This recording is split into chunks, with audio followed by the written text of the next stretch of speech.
पवित्र बाइबल एक कैथोलिक पुस्तक है।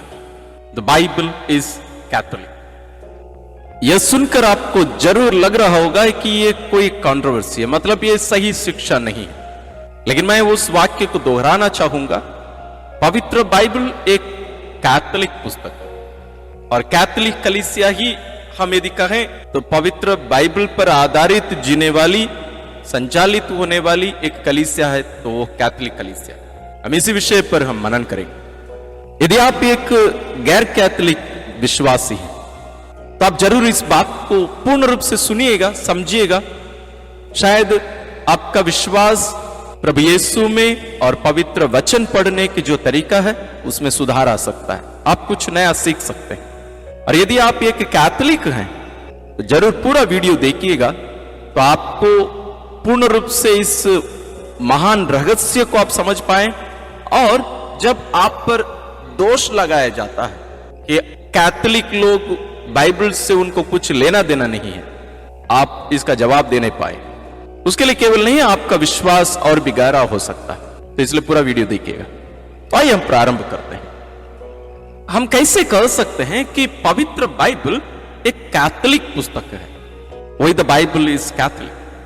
इसके पहले भी हम बहुत सारे वीडियोस पवित्र वचन पर, पवित्र बाइबल पर हम बनाए हैं। उनका सभी लिंक्स हम डिस्क्रिप्शन में दे रहे हैं, आप लोग उनको भी चेक कर लीजिएगा। आज पवित्र बाइबल हमारे हाथ में अपनी अपनी भाषा में है। यह सब पहले संभव नहीं था, लेकिन शुरुआती दिनों में बाइबल था ही नहीं। आज हमारे हाथ में जिस पुस्तक को हम पकड़कर हम अपने छाती में लगा के हम अपने आप से कहते हैं और गर्व महसूस करते हैं, ये हमारा पुस्तक है, यह पवित्र बाइबल ख्रिस्तियों का पुस्तक है, जरूर। लेकिन यह पुस्तक इस रूप में 34 सदी में आया और उसके बाद में भी विचार विमर्श उन पर किया गया। 382 यानी 382 में ही इन पुस्तकों को पवित्र आत्मा द्वारा प्रेरित पुस्तकों के रूप में, यानी पवित्र बाइबल के अंदर जो 73 पुस्तक हैं उसको स्वीकृति मिली थी। उसके पहले भी इस पर विचार किया गया था, महासभाएं बुलाई गई थी, चर्चाएं की गई थी। और जैसे मैंने कहा, इस पर हम इसके पहले भी वीडियोस बनाए। लेकिन इस बात को सामने रखना जरूरी था। तो हम कैसे कह सकते हैं कि पवित्र बाइबल एक कैथोलिक पुस्तक है? और जरूर मैं ये समझ रहा हूं कि आपके मन में बहुत सारे प्रश्न उठ रहे होंगे। आज गैर कैथोलिक क्रिस्तीय, अन्य डिनोमिनेशंस का हमारे भाई बहन पवित्र बाइबल को अपने हाथ में लेकर घूमते हैं, कहते हैं कि हम लोग बाइबल क्रिश्चियंस हैं, वी आर बाइबल क्रिश्चियंस, गर्व से कहते हैं। बहुत बढ़िया। लेकिन आपको एक बात मालूम है, जिस बाइबल पर आप गर्व कर रहे हैं, जिस बाइबल का अधिकार आप स्वीकार कर रहे हैं, हम सभी स्वीकार करते हैं, उस बाइबल और किसी के अधिकार के कारण हमारे हाथ में आया, वो है कैथोलिक कलीसिया। पवित्र बाइबल को स्वीकृति कैथोलिक कलीसिया दी है। और पवित्र बाइबल में हम देखेंगे कि कैथोलिक बाइबल में 73 पुस्तकें, 73 पुस्तकें हैं। और गैर कैथोलिक कुछ बाइबल्स में आप कुछ 7 पुस्तक कम पाएंगे, 66 बुक्स होंगे। और कुछ अन्य डिनोमिनेशंस में आप जाएंगे तो वो 80 पुस्तक तक हैं कोई कोई बाइबल। ये सब अपने अपने विचारधारा के अनुसार हम बढ़ा सकते हैं। आप बोल सकते हैं कैथोलिक कलीसिया 7 पुस्तक ज्यादा अपने बाइबल में जोड़ दी। नहीं, 16वीं सदी में ही कुछ विश्वासी लोग खड़े होकर बोले कि ये हमारे विश्वास के विरोध में है, और उसमें से 7 पुस्तकों को हटाए पवित्र बाइबल से। जिस पवित्र बाइबल को कलीसिया प्रारंभ से लेकर 16वीं सदी तक पवित्र वचन मानकर उसी पर चलती आई, उसको कुछ लोग मिलकर उनसे 7 पुस्तकों को हटाई। कलीसिया जोड़ी नहीं है, बल्कि अन्य लोग हटाए पुस्तकों, क्योंकि उन लोग जो विचारधारा हैं अपने मन में रख रहे थे, कलीसिया के विरुद्ध कुछ बातों को उन लोग अपने मन में उत्पन्न किए। उन लोग बोले कि ये जो 7 पुस्तकें हैं ये सब हमारे विचारधारा के विरुद्ध में है, इसलिए उन लोग 7 पुस्तकों को हटाए। आइए हम एक एक स्टेप्स में जाते हैं, एक एक कदम कर कर हम आगे बढ़ते हैं। प्रभु यीशु पवित्र बाइबल नहीं लिखे थे, ना ही नए विधान के सभी पुस्तकों को प्रभु यीशु के 12 प्रेरित लिखे। 4 सुसमाचार हैं, मत्ती रचित सुसमाचार, मार्कुस, लूकस और योहन रचित सुसमाचार है। इनमें से केवल संत मत्ती और संत योहन 12 प्रेरितों में से हैं। मार्कुस और लूकस 12 प्रेरितों में से नहीं थे, और लूकस एक गैर यहूदी हैं। तो आप सोचकर देखिए कि ये जो बातें, जो शिक्षा प्रभु यीशु दिए, इन सबको अलग अलग लोग लिखे हैं, अलग अलग प्रकार के लोग लिखे हैं। संत लूकस स्वयं एक डॉक्टर थे। प्रभु यीशु पवित्र कलीसिया की स्थापना किए और उसको अधिकार दिए। संत मत्ती रचित सुसमाचार अध्याय 16 पद संख्या 18 में प्रभु यीशु संत पेतरुस से कहे, तुम पेतरुस अर्थात चट्टान हो, और इस चट्टान पर मैं अपनी कलीसिया बनाऊंगा, कलीसिया का निर्माण करूंगा। किस पर? पेतरुस पर। पत्रस मतलब पत्थर है, चट्टान है।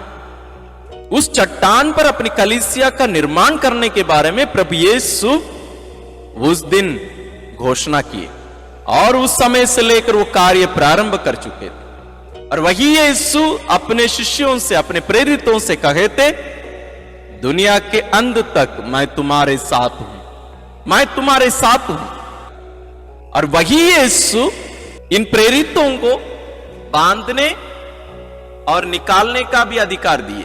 मत्ती अध्याय 18 पद संख्या 18। ये पूरा अधिकार प्रभु यीशु कलीसिया को दिए, अपने प्रेरितों को दिए, सभी शिष्यों को नहीं दिए। इसको आप ध्यान से पढ़िएगा। यीशु के बहुत सारे शिष्य लोग थे, सभी लोगों के अधिकार यीशु नहीं दिए। और ये जो कलीसिया की बात हम कर रहे हैं, ये कोई आध्यात्मिक सोच या आध्यात्मिक एक कलीसिया नहीं है, केवल ये दृश्यमान कलीसिया है। माने इस कलीसिया को हम देख सकते हैं। प्रेरित लोग वहां सामने खड़े थे, उनको वो अधिकार दिए। वहां यीशु प्रेरितों को अधिकार दिए, और इसी को ही एक नाम दिया गया है, मैजिस्टेरियम। या मैजिस्टेरियम शब्द आता है लैटिनी शब्द मैजिस्टर। अर्थ इसका यह है टीचर, मतलब शिक्षक। तो शिक्षा देने का जो अधिकार है, ये सबको नहीं है। सभी शिक्षा नहीं दे सकते हैं। असली में समस्या 16वीं सदी में कहां उत्पन्न हुआ? इसी पर उत्पन्न हुआ था। तो ये शिक्षा देने का अधिकार जिन प्रेरितों को प्रभु यीशु ने दिया था, इस अधिकार को प्रेरितों ने अपनी मौखिक शिक्षा द्वारा जारी रखे थे। प्रारंभ में, आज जैसे हमारे हाथ में पवित्र बाइबल है, वैसे एक भी पुस्तक, विशेष रूप से नए विधान की हम बात कर रहे हैं, एक भी पुस्तक इस रूप में नहीं था। ये सब बहुत बात में लिखे गए हैं। इसके बारे में हम इसके पहले एक वीडियो में चर्चा किए हैं, उसका लिंक हम डिस्क्रिप्शन में दिए हैं, आप देख लीजिएगा। प्रभु यीशु के पुनरुत्थान के बाद, पेंतकोस्त के बाद प्रेरितों ने जो शिक्षा दी, वो मौखिक रूप से उन्होंने दी। कोई लिखित शिक्षा वहां नहीं थी, उसके लिए बहुत समय लगा। तो इसको हम कहते हैं ओरल ट्रेडिशन, मौखिक परंपरा। बहुत समय बाद में ही ये सब बातों को शिष्य लोग या प्रेरितों के जो शिष्य लोग थे, उन लोग लिखने शुरू किए। और सभी बातों को इन पुस्तकों में वे लिखे नहीं थे। संत योहन अध्याय 20 पद संख्या 30 में स्पष्ट कहते हैं, प्रभु यीशु ने इससे भी बहुत सारे कार्य किए, और यदि हम इन सभी बातों को लिखने जाते तो शायद ये सारी पृथ्वी उसको समेट नहीं सकती अपने अंदर। बहुत सारी बातें हैं, वो परंपरा के रूप में हमारे पास पहुंचा है। तो इसमें दो बातें स्पष्ट है। एक है पवित्र बाइबल, जो पुस्तक लिखित, और ट्रेडिशन मतलब परंपरा। परंपरा बोलने से आप लोग गलत मत समझिएगा, ये परंपरा कैपिटल टी में है, मतलब जो मौखिक शिक्षा हम तक पहुंचे उसको ट्रेडिशन कहते हैं। और यदि हम स्पष्ट कहें तो पवित्र बाइबल भी उस ट्रेडिशन के अंतर्गत आता है। पवित्र बाइबल में विशेष रूप से नए विधान में जो भी बातें लिखी गई हैं वो सब उस परंपरागत शिक्षा के लिखित रूप है और सब कुछ लिखा नहीं गया है। और इसके बाद में क्या हुआ, हम कैसे कहते हैं कि पवित्र बाइबल एक कैथोलिक पुस्तक है। प्रारंभिक क्रिस्तियों को और उनके बाद में आने वालों के बारे में यदि हम चर्चा करें तो हम देखते हैं संत पौलुस थिस्सलुनीकियों के नाम अपना दूसरा पत्र अध्याय 2 पद संख्या 15 में लिखते हैं, भाइयों आप ढारस रखें और उस शिक्षा में दृढ़ बने रहें जो आपको हमसे मौखिक रूप से या पत्र द्वारा मिली है। बातें स्पष्ट हैं, मौखिक रूप से भी संत पौलुस शिक्षा दिए, सब कुछ वहां लिखित में नहीं दिए। मैं आपसे भी पूछना चाहूंगा, आपको जो शिक्षा मिली है प्रभु यीशु के बारे में, क्या एक पुस्तक से मिली है या मौखिक रूप से मिली? कोई आपको समझाए हैं या आप पवित्र बाइबल को पढ़कर स्वयं समझने लगे हैं? आज दुनिया में हजारों डिनोमिनेशंस हैं, प्रोटेस्टेंट चर्चेस हैं, इवेंजेलिकल ग्रुप्स हैं। ये सब कहां से आए? उन सब का कारण इस अधिकार से बाहर निकलना। 16वीं सदी के पहले ऐसा नहीं था। तो आप कहेंगे तो कैथोलिक कलीसिया अपनी इच्छा अनुसार सब कुछ कर रही थी। नहीं, ये अपनी इच्छा अनुसार सब कुछ नहीं कर सकते। आपको मैं एक रहस्य बताऊं, आज जितने भी डिनोमिनेशंस उत्पन्न हुए हैं या बनाए गए हैं, इन सब का कारण आपको मालूम है? इन सब का कारण व्यक्तिगत व्याख्या, पर्सनल इंटरप्रिटेशन। मतलब मैं अपनी इच्छा अनुसार मैं पवित्र बाइबल की बातों पर मैं चर्चा करूंगा और उसकी व्याख्या करूंगा। मान लीजिए एक क्षण के लिए मैं मान लेता हूं या हम मान लेते हैं कि कैथोलिक कलीसिया गलत है, ठीक, मान लेते हैं। तो ठीक है भाई, आप कहते हैं कि पवित्र बाइबल ही पर्याप्त है, सोला स्क्रिप्चुरा, द स्क्रिप्चर एलोन, केवल पवित्र बाइबल, ठीक। तो जितने लोग इस सिद्धांत को अपनाए और उस कारण कैथोलिक कलीसिया से अलग हुए, उन लोग क्यों एक बने नहीं रह पाया इतने साल तक? क्यों एक नहीं बने रह पाए? उसका कारण यही है क्योंकि हर व्यक्ति अपनी इच्छा अनुसार उनकी व्याख्या करता है। तो हर व्यक्ति की शिक्षा अलग होती है, भिन्नताएं आएगी तो बंटवारा होगा ही। आज 50,000 से ज्यादा डिनोमिनेशंस हैं दुनिया में। जी हां, आपने सही सुना, 50,000 से ज्यादा। और अभी रिकॉर्डेड नहीं है बहुत कुछ। हर गांव में आपको अलग अलग नाम से ये डिनोमिनेशंस मिलेंगे और कहेंगे कि हम कलीसिया। मुझे उस पर ज्यादा टिप्पणी नहीं करनी है, लेकिन मैं इस बात पर जोर देना चाह रहा था कि पवित्र बाइबल के विषय पर या उसके रहस्यों पर या उसमें लिखी हुई बातों की व्याख्या करने का जो अधिकार वो केवल कैथोलिक कलीसिया को है। और कलीसिया इस अधिकार को किसी को भी नहीं दे सकती और हम कोई भी अपनी इच्छा अनुसार उसकी व्याख्या नहीं कर सकते। हमारे कैथोलिक विश्वासी लोग भी हमसे कहते हैं, फादर जी देखिए, प्रोटेस्टेंट भाई बहन सब जाके प्रचार प्रसार करते हैं, बाइबल लेके जाते हैं, लोगों को शिक्षा देते हैं, हम क्यों नहीं करते हैं? हम लोगों को ये छूट क्यों नहीं मिलता है? हम भी क्यों नहीं जा सकते?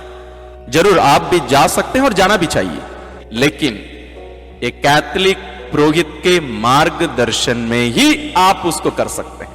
क्यों? यही कारण है, यही कारण है। आप बाइबल पढ़ेंगे, आपको उसमें से कुछ प्रेरणा जरूर मिलेगा, शिक्षाएं जरूर मिलेगी आपके व्यक्तिगत जीवन के लिए, और आप उस बात को लेके दूसरों के ऊपर तोपेंगे। हम तोपेंगे, हम ये सोचेंगे कि यही सही शिक्षा है।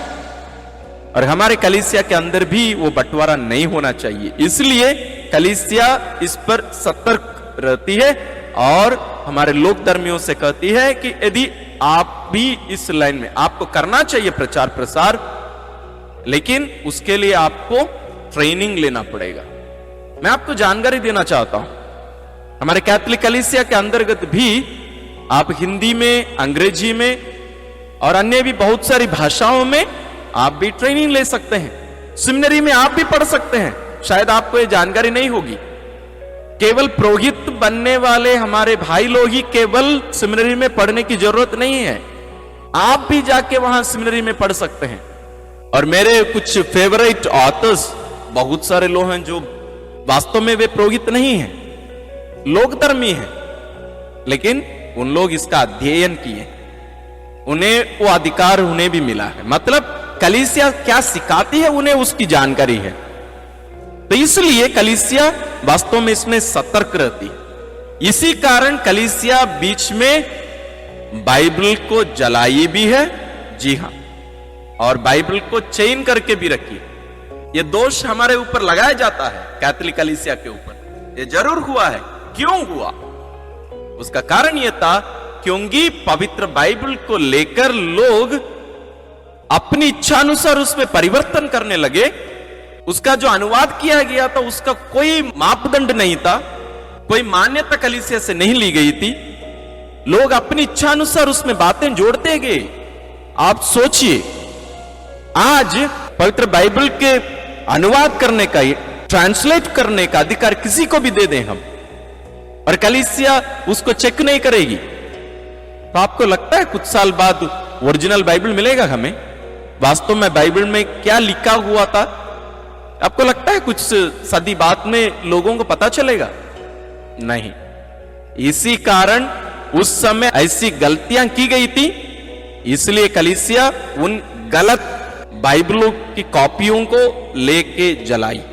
यदि वो वैसे नहीं की होती, उसके बाद आज शायद जो पवित्र बाइबल हमारे हाथ में है, इस रूप में शायद हमारे हाथ में नहीं होता। और बात रही चेन करने की, कुछ साल बाद तक आप देखे होंगे, शायद आज भी है, आप बैंक में जाएंगे, एक पेन को वहां बांध के रखे रहेंगे।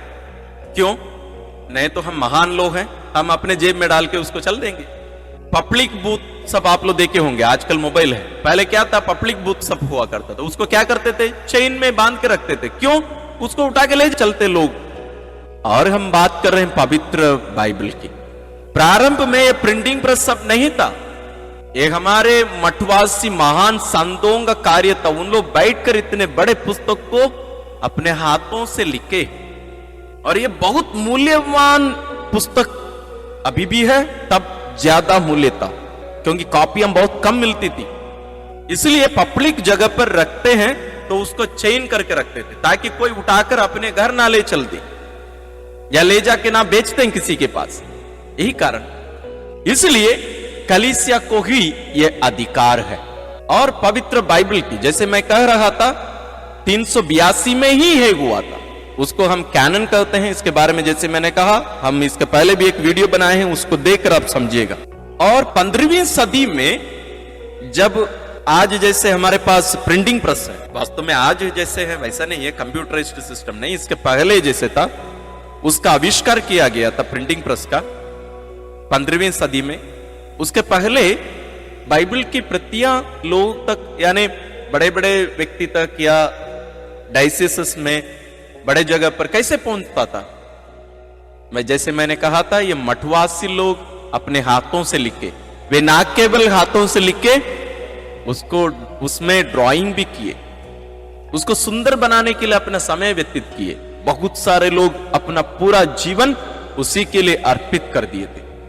और विशेष वो बात आती है 16वीं सदी में श्री मार्टिन लूथर और अन्य उनके साथी लोग अलग अलग देशों में, स्विट्जरलैंड में, फ्रांस में और अन्य अन्य देशों में, ये सब खड़े होकर बोले कि हम कैथोलिक कलीसिया जिस बाइबल को मानती है, उनमें से 7 पुस्तकों को हम हटा देते। आप मुझे बताइए, अधिकार इनको कौन दिया? 1500 साल तक जो बातें, जो विश्वास कलीसिया मानती हुई आ रही थी, उसके कुछ लोग खड़े होकर इसको हम नहीं मानेंगे, उन लोग निकाल दिए। कलीसिया जोड़ी नहीं है पुस्तकों, बल्कि इन लोग यानी प्रोटेस्टेंट हमारे भाई लोग, जो श्री मार्टिन लूथर और उनके साथी लोग, पवित्र बाइबल से हटाए। दोनों का अर्थ आप लोग समझिएगा, कलीसिया जोड़ी नहीं है बातों को, बल्कि इन लोगों ने पवित्र बाइबल से इन पुस्तकों को हटाए। उन पुस्तक कौन से हैं और क्यों हटाए, उन पर हम और कभी चर्चा करेंगे। और जैसे मैंने कहा था, उसका मुख्य कारण यही था श्री मार्टिन लूथर और उनके साथी लोग ये चाह रहे थे कि हम पवित्र बाइबल को व्यक्तिगत रूप से पढ़कर व्यक्तिगत इंटरप्रिटेशन करेंगे, मतलब व्यक्तिगत व्याख्या करेंगे, पर्सनल इंटरप्रिटेशन। और उसके लिए कोई ट्रेडिशन की जरूरत नहीं है, मतलब परंपरा की जरूरत नहीं है, और मैजिस्टेरियम की जरूरत नहीं है, मतलब कलीसिया की आधिकारिक जो शिक्षा है उसकी भी हमें जरूरत नहीं है। हम अपने आप केवल बाइबल हमारे हाथ में, और हम प्रार्थना करेंगे, पढ़ेंगे और हम उसकी व्याख्या करेंगे। और यही कारण था, आज आप देखिए कितने खंड में वो एक खंड बंटकर कितने हजारों में बढ़ता जा रहा, उसका कारण यही है। तो आप समझ रहे होंगे कि कैसे पवित्र बाइबल एक कैथोलिक पुस्तक है। यहां तक नहीं रुकता, उसका ट्रांसलेशन भी बहुत सारे जो अनुवाद किया गया था वो कैथोलिक कलीसिया के द्वारा हुआ। जरूर प्रोटेस्टेंट विश्वासी भी बहुत सारे ट्रांसलेशंस बहुत सारे जगहों पर किए हैं, लेकिन पूर्ण बाइबल को उसको तो जैसे 7 पुस्तकें नहीं है, तो कैथोलिक विश्वासी विशेष रूप से जो मिशनरीज थे उन लोग सब कहीं कहीं भाषाओं का आविष्कार वे स्वयं किए हैं। अब नहीं मानेंगे, 9वीं सदी में 2 भाई लोग, संत सिरिल और संत मेथोडियस, उनका भाई, दोनों भाई लोग, इन लोग जिस देश में गए थे लोगों के बीच में प्रचार प्रसार करने, वहां कोई लिखित भाषा नहीं थी, मौखिक रूप से ही सब चल रहा था। और ये दोनों भाई वहां लिखित भाषा का आविष्कार इन लोग स्वयं उस क्षेत्र के, उस देश के लोगों के लिए किए, और उस भाषा में पवित्र बाइबल का अनुवाद किए। आप विचार करके देखिए, और धीरे धीरे इसका ट्रांसलेशन और बढ़ता गया। विशेष रूप से जब प्रिंटिंग प्रेस का आविष्कार हुआ तो और ज्यादा फैलने लगा। तो आखिरी में अभी हम समापन की ओर आ रहे हैं। इस समय हमें एक बात ध्यान में रखना है, पवित्र बाइबल, परंपरा और मैजिस्टेरियम, मतलब जो आधिकारिक शिक्षा है पवित्र कलीसिया की, ये तीनों एक दूसरे से अलग नहीं किए जा सकते हैं। ट्रेडिशन में हम क्या पाते हैं, प्रारंभिक कलीसिया के संत लोग जिनको हम डॉक्टर्स ऑफ द चर्च कहते हैं, उन लोगों का जो लेख है पवित्र वचन पर, उसकी व्याख्या पर, वो सब है उस विशेष रूप से। और प्रभु यीशु से प्राप्त जो मौखिक शिक्षा भी थी, परंपरागत रूप से जो विश्वास लोगों में था, वो सब ट्रेडिशन के अंदर आता है। और मैजिस्टेरियम क्या करता है, इसका जो व्याख्या करने का है उसकी जिम्मेदारी मैजिस्टेरियम को होती है। एक दो उदाहरण मैं आपके सामने रखना चाहूंगा, शायद आप समझ नहीं पा रहे होंगे। त्रिएक ईश्वर, ऐसे बाइबल में कोई शब्द है ही नहीं, है क्या? और भी बहुत सारी बातें हैं जो बाइबल में हम देख नहीं पाएंगे, लेकिन वो हमारा विश्वास है। ये कहां से आया आपको मैं बताऊं, प्रारंभिक कलीसिया में प्रभु यीशु के बारे में इतनी सारी गलत धारणाएं थी, आप समझ नहीं पाएंगे। कुछ लोग मानने लगे थे, ये लोक धर्मियों के बीच की बात नहीं कर रहा हूं मैं, बल्कि कुछ बिशप लोग भी गलत शिक्षा देने लगे थे कि प्रभु यीशु केवल ईश्वर है और केवल मनुष्य के रूप में दिखे। दूसरा कोई बोले वो वास्तव में मनुष्य है, ईश्वर नहीं है, बाद में ईश्वर उनको गोद लेते हैं। और कुछ लोग बोले कि वो वास्तव में ईश्वर हैं, लेकिन इधर आने के बाद में अपना ईश्वरीयत्व को पूर्ण रूप से खो दिए। कितनी सारी धारणाएं थी। तो सही शिक्षा कौन देगा?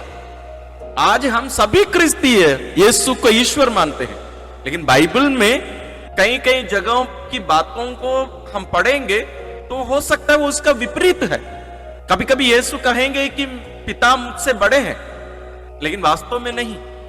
तो ये सब की ये जो गलत धारणाएं हैं, गलत सिद्धांत हैं जो फैली जा रही थी, उसको कौन रोकता और कौन सही शिक्षा लोगों को देता? वो काम करता है मैजिस्टेरियम, कलीसिया का आधिकारिक शिक्षा। इसलिए वो जरूरी है। इसलिए हम इन सभी कारणों से हम कह सकते हैं पवित्र बाइबल एक कैथोलिक पुस्तक है, यह हमारा पुस्तक है।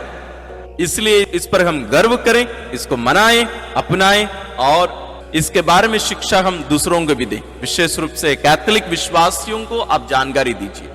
हम अपने विश्वास को जानें, शक्तिशाली बने और इस विश्वास के संदेश को लोगों तक पहुंचाएं। और ये विश्वास हमें यीशु में जोड़कर हमें अनंत जीवन के राह पर ले चलेगा। तो पुनः मैं दोहराना चाहूंगा, the Bible is a Catholic book, the Bible is Catholic. पवित्र बाइबल एक कैथोलिक पुस्तक।